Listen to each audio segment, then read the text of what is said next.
L'heure a sonné pour vous tenir informés sur Molière Canal. Mesdames et messieurs, voici à présent les grands titres d'actualité.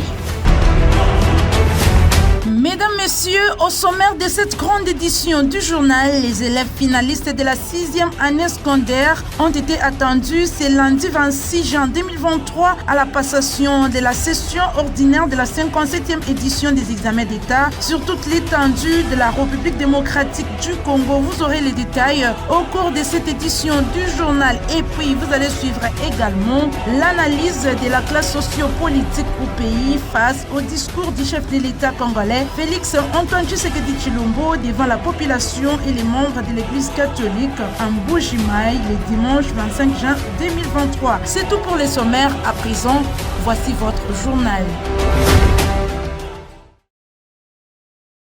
Plus de 27 000 candidats, dont 820 filles, sont entendus à la passation de la session ordinaire des examens d'État, édition 2023. Dans la province éducationnelle Kasaï Central 1, ces données ont été livrées lors de la cérémonie du coup d'envoi de ces épreuves présidées par le gouverneur des provinces. Suivez plus de détails dans ces reportages. C'est à l'Institut Tsumbu de la commune de Katoka que le chef de l'exécutif provincial, John Kabia Shikayi, a lancé officiellement la session ordinaire des examens d'État édition 2023. Le directeur provincial de l'EPST Kasaï Central 1 en donne ici les statistiques. Plus de 27 666 candidats inscrits, dont 8 020 filles seront attendus dans 72 centres de passation organisé à travers la province éducationnelle du Kasaï Central 1. L'inspecteur principal provincial a à cette occasion démontré techniquement aux finalistes ce qu'ils doivent faire devant les carnets d'items. Le cahier d'items contient 3 volets ou 3 parties. Le premier volet présente les consignes. Le deuxième volet indique l'endroit où vous allez écrire votre identité et la grille des réponses. Le troisième volet contient les items allant de 1 à 25. Chaque item vaut 1 point. Pour John Kabia Shikayi, gouverneur de la province qui a donné le go à ces épreuves, il n'y a pas de diplôme sans une bonne formation à la base. À vous tous, candidates et candidats à ces épreuves, je vous invite tous à combattre la peur, à avoir confiance en vous-même et nos promesses de réussite qui vous seront faites par les uns les autres dans le but de vous affaiblir psychologiquement et de vous exploiter sur le plan financier.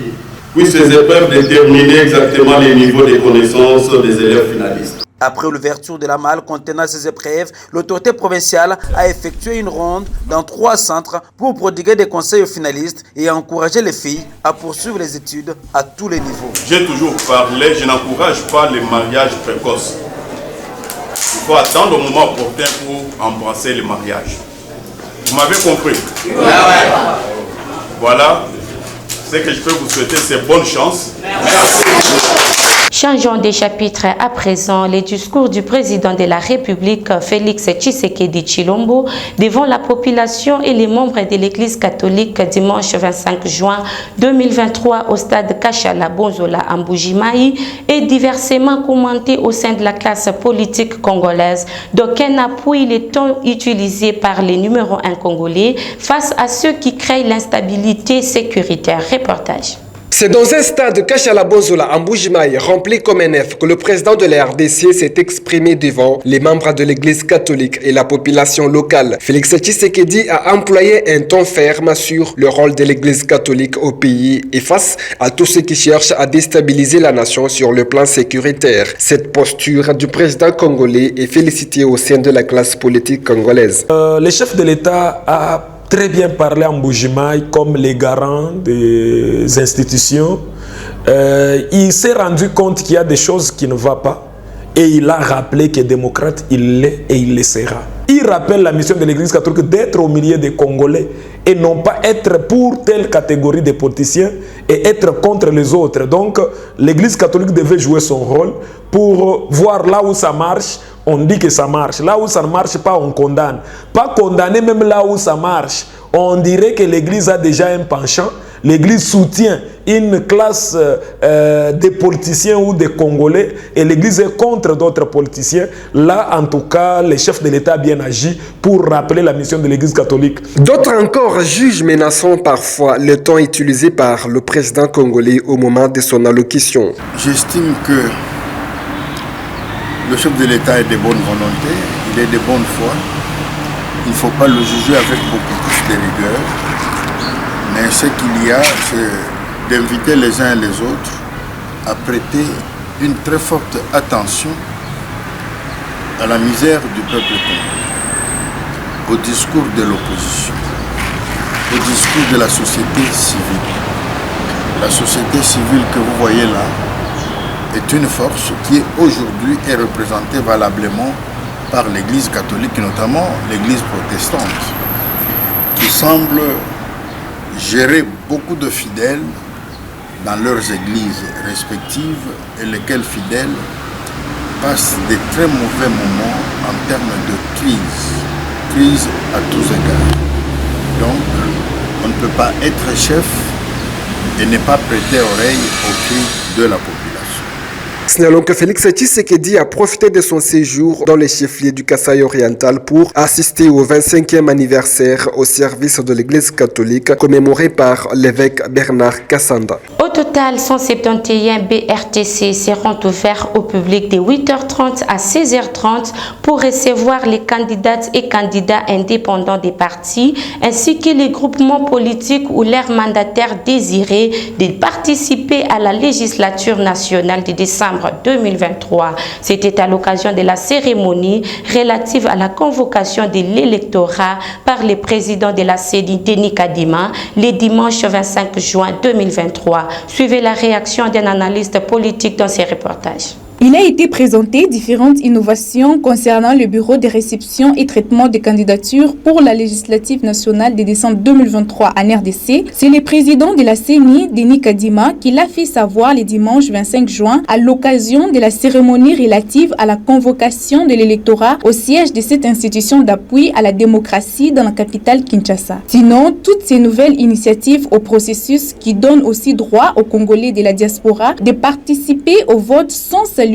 par la majorité d'analystes politiques et exige à la CENI de pouvoir les concrétiser. Après la révision de la loi électorale de 2016, naturellement il fallait qu'on puisse la réviser encore. Cela a été fait dernièrement en 2022 par la Chambre du Parlement, la haute, promulguée par le président de la République, avec des innovations d'ailleurs qui étaient au préalable proposées par le G13, qui est cet ensemble d'acteurs politiques qui voulaient apporter quand même certaines perfection à la loi électorale que nous avions connue de 2016. C'est que nous saluons cela et la CENI n'est là que pour, pas aussi innover, non, mais pour appliquer la loi électorale. C'est qu'il est difficile à la personne de Denis Kadima d'apporter en sa propre personne des innovations que celles qui sont liées à la législation, beaucoup plus précisément la loi électorale de 2022. Et en dehors de ça aussi, le fait de faire participer les Congolais de l'étranger d'en dehors pour la députation nationale, cela aussi est une évidence. Nous saluons ce perfectionnement apporté par les législateurs ou même par les représentants du peuple qui sont les parlementaires, parce que naturellement, ils ont aussi des idées pour gérer la République, ils ont aussi des lois qu'ils pourraient proposer aussi pour le perfectionnement de la République. En dehors de ça, ils savent déjà comment se comportent, comment se gèrent les grands États, et ils peuvent toujours aussi apporter cette manière de faire en République démocratique du Congo, surtout sur des questions nationales comme les États-Unis, où on fait participer aussi une frange de l'opposition. Je pense qu'il y a des Congolais de la diaspora ou d'en dehors, c'est vrai, qu'il n'y a été que 5 États, mais ça va progressivement, qui sont au courant de ce qui se passe au niveau international, qui pourraient aussi apporter un tel perfectionnement au niveau de notre loi électorale. Perte de cartes pour avoir un duplicata, nous saluons cette application de la loi parce qu'il y a même certains acteurs politiques qui ont été interdits par leur parti politique de se faire enrôler, qui étaient en train de regretter. Je pense que c'est une aubaine pour eux de revenir pour vraiment mettre en application leurs droits civiques et aussi répondre de leurs devoirs civiques. Par ailleurs, la CENI encourage également les candidats indépendants, les partis et les regroupements politiques à assurer la promotion du genre en alignant au moins 50% de femmes sur leur liste de candidatures. Le président de la CENI, Denis Kadima, a annoncé le dimanche 25 juin 2023 son intention de rencontrer les 4 opposants qui contestent contre le processus électoral. Cette démarche est la bienvenue selon un politologue qui appelle la classe politique à privilégier les consensus. Suivez Paul Mbaya pour les reportages.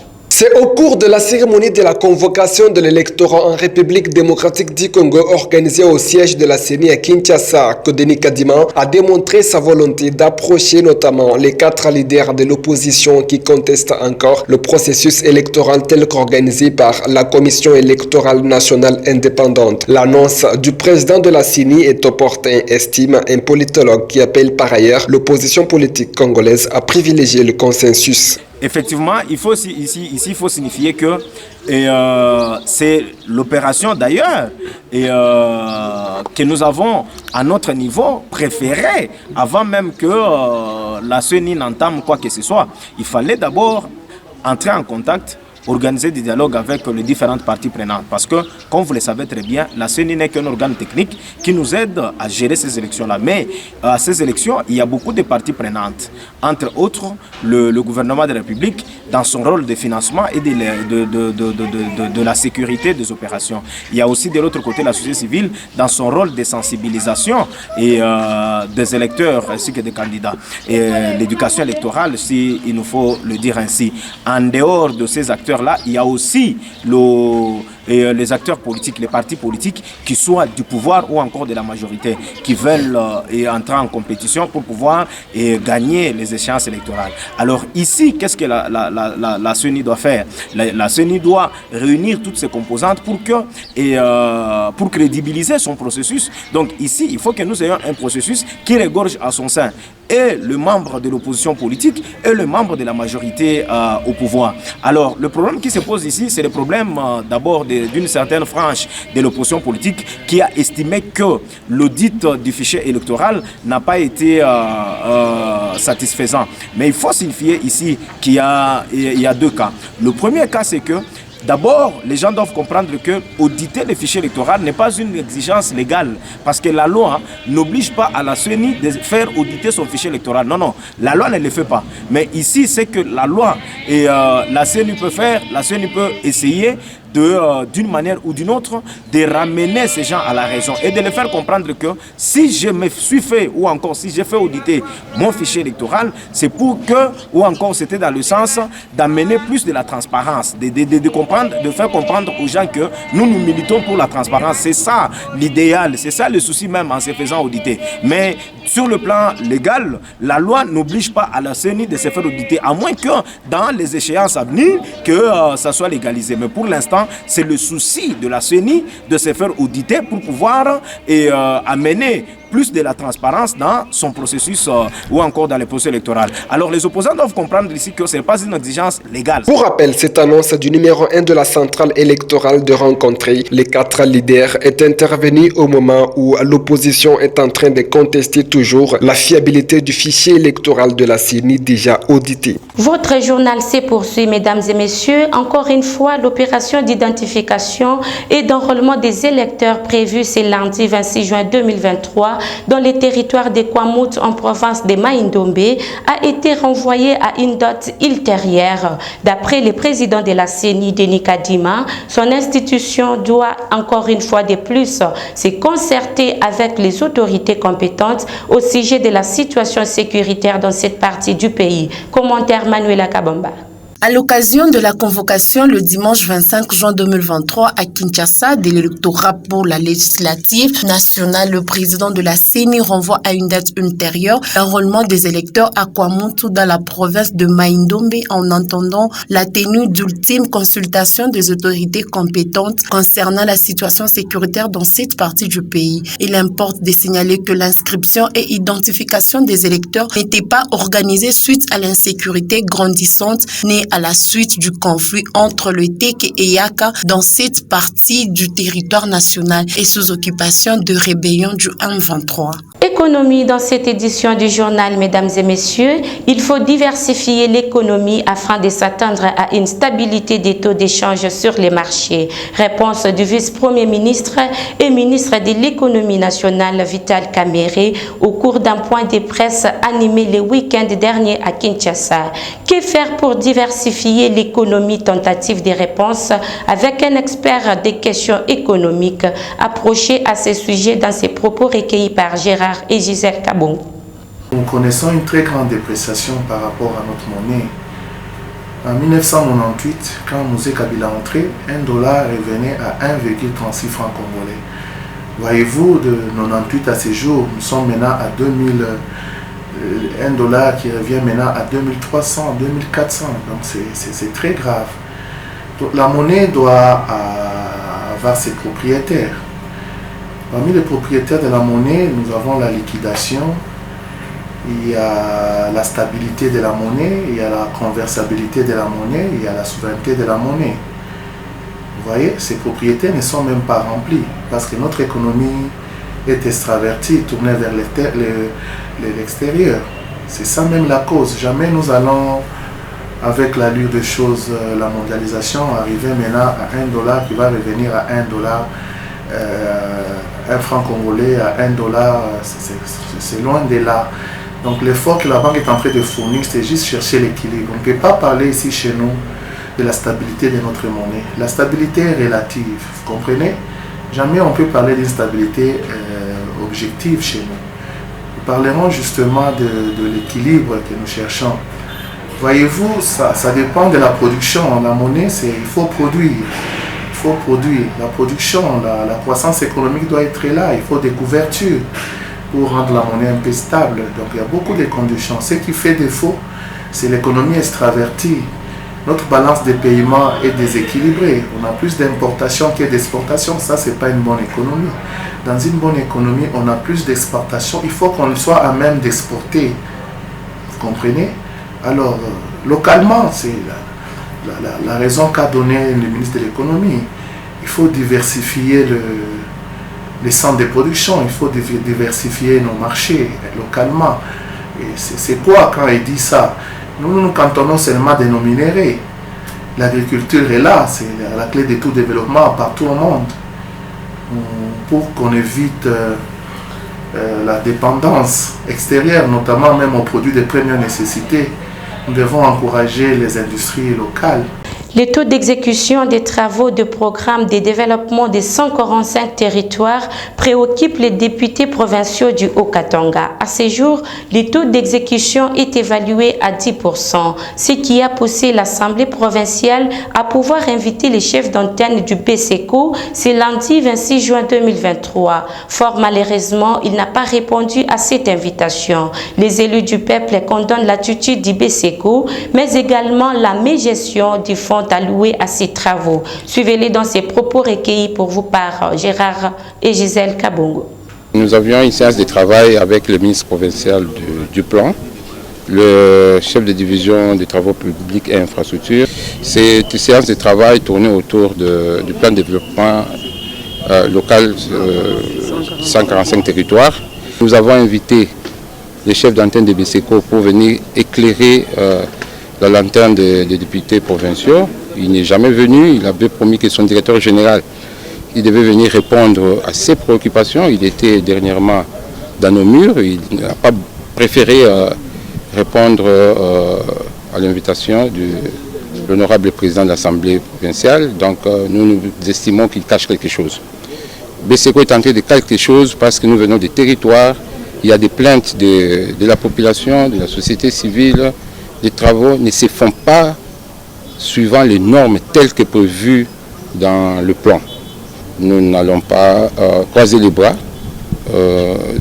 Très bientôt, nous allons descendre pour voir l'effectivité. Tous les députés provinciaux vont être déployés dans ces territoires pour voir l'effectivité de ces projets. Il y a des territoires, à titre d'exemple, comme Kambov, comme Sakana, comme Puerto, où le taux d'exécution est à 10%, ou si pas 0%. 0%. À peine une fondation qui a été érigée et on disparaît dans la nature, la bourse apparaît et rien n'est fait. Rien n'est fait. Donc il y a des gens qui n'accompagnent pas les chefs de l'État, notamment BSECO, n'accompagnent pas les chefs de l'État dans la tâche, mission noble qu'on les confie. Venez éclairer les honorables députés, ils préfèrent sécher. Et ça, nous, unanimement, nous les députés provinciaux, nous ne sommes pas d'accord. Dans les soucis de donner un second mandat au chef de l'État, une réunion a été tenue le samedi dernier au siège du regroupement politique Alternance 2018. Plusieurs questions à l'ordre du jour, dont les préparatifs des documents pour le dépôt des candidatures et la réélection du chef de l'État Félix Tshisekedi Tshilombo en décembre 2023. Jean-Paul Mougalou nous en dit plus. Une réunion stratégique s'est tenue ce samedi 24 juin 2023 au siège du regroupement politique Alternance 2018 au cher à Bienvenue Moké. Plusieurs questions à l'ordre du jour, dont les préparatifs des documents pour les dépôts des candidatures au niveau national et provincial. La coordonnatrice provinciale Cécile et son adjointe Viviane Manyonga nous retracent le bien fondé de ces regroupements politiques qui visent la réélection du chef de l'État congolais Félix-Antoine Tshisekedi Tshilombo. Nous venons d'avoir une grande réunion avec tous les candidats députés au niveau national de Alternance 2018. Et là, nous avons tout parlé, surtout de soutien pour le deuxième mandat de Fachi Beton. Donc nous sommes là pour parler des stratégies, le dépôt des candidats, de comment nous allons nous y prendre pour amener des électeurs vers nous. Pour nous, Alternance 2018, c'est Fachi ou rien. Il est le président aimé par le peuple, le président qui répond aux attentes du peuple. Nous avons vécu avec lui le 5 ans, bientôt là ça va se terminer au mois de décembre. Nous avons vu nous-mêmes, ensemble avec la population, ce que Fachi a réalisé. Fachi ne peut pas venir donner le pain aux gens, mais il a commencé par l'infrastructure. Nous avons maintenant des routes qui peuvent maintenant nous aider à transporter la marchandise d'un coin à un autre. Donc ce sont des merveilles que Fachi a fait. C'est pourquoi j'ai dit Fachi béton. Il est béton, Moukantombolo béton, Mohamay Wakanyinda béton, Moulankwasa béton. Il est béton et vous verrez le miracle. Au-dessus du béton, les maïs vont pousser. Quelques membres ayant participé à la dite réunion n'ont pas manqué des mots quant à ces. Depuis l'histoire du monde, je n'ai vu et je ne connais aucun président qui a pu dédier son pays entre les mains de Dieu et d'une manière publique. J'en connais un seul, le président Félix-Antoine Tshisekedi. Le pays ici a besoin d'une fondation. Les quelques 3-4 ans, bientôt, n'était que le moment de la fondation. Il y a déjà la fondation qui est en train d'être élevée et bientôt les murs vont paraître et la toiture va paraître. Nous avions commencé avec lui quand il était dans l'opposition. Nous avions soutenu cette vision et aujourd'hui nous sommes là. Nous voulons dire à la population katangaise, tout comme c'est des Kassais et d'autres provinces, que nous puissions ensemble soutenir la vision des chefs de l'État. Tunaikala juu ya kuprepare maelection ya kwanza mbele mgroupement ba candidat ba mingi ku députation nationale, provinciale, municipale. Mais Chibote tunaungana juu ya kusoutenir candidature ya président wetu Antoine Tshisekedi Félix. Pour rappel, l'Alternance 2018 est un regroupement politique incluant plusieurs partis politiques sur l'ensemble du territoire national avec comme objectif principal donner un second mandat au numéro 1 de la République, Félix-Antoine Tshisekedi Tshilombo, aux échéances l'échéance électorale de décembre 2023. Le coordonnateur de l'Union sacrée pour la nation Grand Katanga, Henri Mbambouyou, a effectué une descente surprise dans le quartier Taba Congo à Lubumbashi le 24 juin 2023 pour avoir la situation générale de ces quartiers marginalisés de la ville de Lubumbashi. Suivez. Dans une descente surprise effectuée ce jeudi 22 juin 2023 dans le quartier Taba Congo à Lubumbashi, le professeur politologue Henri Mbambouyou a échangé avec plusieurs personnes venues à sa rencontre. L'homme de la paix, de l'unité et du développement du Grand Katanga n'a pas dérapé à sa mission. Il s'est exprimé à cœur ouvert contre les antivaleurs. Papa Henri Yamba anakatala mambo ya ubaguzi, mambo ya tribalisme, mambo ya kusema aba ni bauku, aba ni bauku, aba ni bauku. Baba Henri anakatala, na mara mingi hata kama niko nasema kumbele ya bajournaliste, mi nasemaka mi nakatala ukabila kuesa muntu moya. Ya pili, mina katala mambo ya insécurité na tracasserie na kubamba batoto aseme baende mukusoda munguvu. Mina katala. Kama munapenda murekrute basoda, mulalamike kuma television, bale banapenda kwenda kusoda. Le représentant valable de Félix-Antoine Tshisekedi Tshilombo a confirmé à la population de rester confiante derrière le bâtisseur du Congo, Fachi Beton, qui promet et qui réalise ses promesses. Un jeu de questions-réponses était au rendez-vous pour bien comprendre les gardiens de l'identité katangiaise.